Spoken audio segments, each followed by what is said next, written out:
मैं सबसे पहले दिल्ली की जनता को बधाई देता हूं, आभार प्रकट करता हूं। आपने पिछले चुनाव में सही निर्णय करने के कारण, आप ही की सही निर्णय के कारण आज दिल्ली की सड़कों में एकाएक 400 इलेक्ट्रिक बस की शुभारंभ हो पा रही है। आपके आशीर्वाद से मोदी जी को आपने भरोसा किया, मोदी जी की वादा को आपने सम्मान किया, डबल इंजन की सरकार बनाई। पिछले 68 दिनों में आदरणीय श्रीमती रेखा गुप्ता जी के नेतृत्व में दिल्ली सरकार ने अनेकों कल्याणकारी काम किया है। दिल्ली की स्वास्थ्य, दिल्ली की पढ़ाई, दिल्ली की परिवहन, दिल्ली की पर्यावरण और दिल्ली में एक नई प्रणाली आए, नई प्रोसेस आए, इसके लिए भरपूर मेहनत करने के कारण मैं श्रीमती रेखा गुप्ता, उनकी तमाम मंत्रिमंडल की सहयोगी, तमाम सांसद, तमाम विधायक मित्र तथा सभी अधिकारी मित्रों को बहुत बहुत धन्यवाद देता हूं। मित्रों, एक प्रकार से हम लोग भी दिल्ली की अधिवासी हैं। मैं पिछले लगभग 25 साल में एक प्रकार से दिल्ली में रहता हूं। दिल्ली की सामाजिक जीवन के साथ हम भी जुड़े हैं। कभी कभी दिल्ली के अंदर जाना पड़ता है।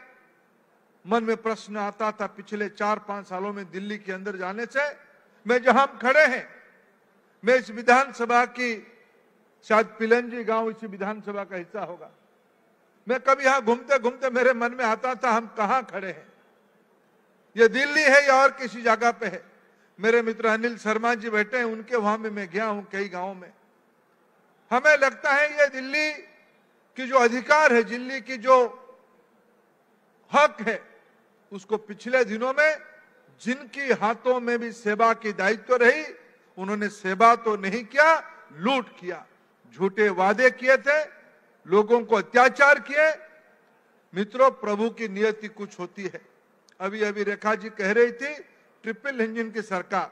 मैं यादव जी को और हमारे नवनिर्वाचित मेयर जी को धन्यवाद देता हूं।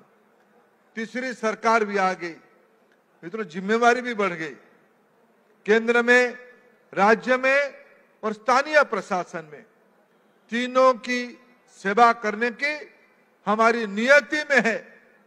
मैं आप सभी की ओर से दिल्ली की जनता को यह आश्वस्त करना चाहता हूं, मोदी जी की विजन की सरकार, मोदी जी की कल्पना की दिल्ली हम सब मिलकर बनाएंगे। मैं निश्चित रूप में दिल्ली की जनता को आज की शुभ अवसर पे आश्वस्त करता हूं। मित्रों, मैं शिक्षा विभाग के काम देखता हूं।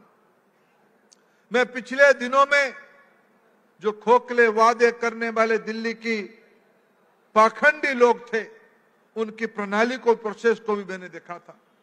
मैं बधाई दूंगा श्रीमती रेखा गुप्ता जी को, शिक्षा मंत्री आदरणीय मेरे मित्र आशीष सूद जी को। शायद उन्होंने देश के सामने, कहते थे पिछले वाले शासन, कहते थे हमने नेशनल मॉडल बनाया, ग्लोबल मॉडल बनाया। सही मायने में शिक्षा में मध्य वर्गीय परिवार, गरीब परिवार ये भी सपना देखते मेरे बेटा बेटी भी थोड़ा प्राइवेट स्कूल में पढ़ जाए, अच्छे स्कूल में पढ़ जाए। लेकिन इसके अर्थ नहीं कि हम सरकारी स्कूलों की व्यवस्था को छोड़ दें।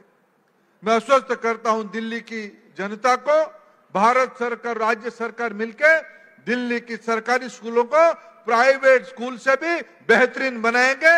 यह हमारी जिम्मेवारी है, यह हमारी आवश्यकता है। कॉरपोरेशन भी हमारे साथ रहेगा।